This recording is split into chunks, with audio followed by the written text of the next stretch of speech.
авах вэ? Байжлаа. Жинээ ажил сурлуу болж байна. Ийм үү. Манай ажил авах вэ? Ажлаа сууж. Нэр чи хэдэн хүүхэдтэй олсон гэсэн бэ? Найд нь 10 хүүхэдтэй олсон шүү дээ.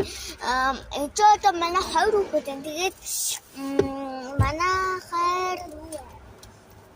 хоёр юм чинь 8 хүүхдээ аваад дэлгэр орсон байгаа. Түү юм найд. Чи 10 хүүхэдтэй юм уу?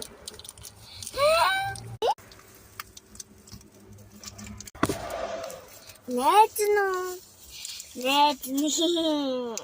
дөрөвчтэй.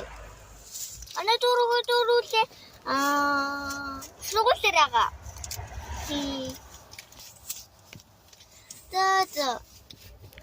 Гэр гарахгүй гүндээ би хүүхдүүдтэйгээ сургуулиас наваад ирээд баяртай. Хүүхдээ аваад хайвалцаа.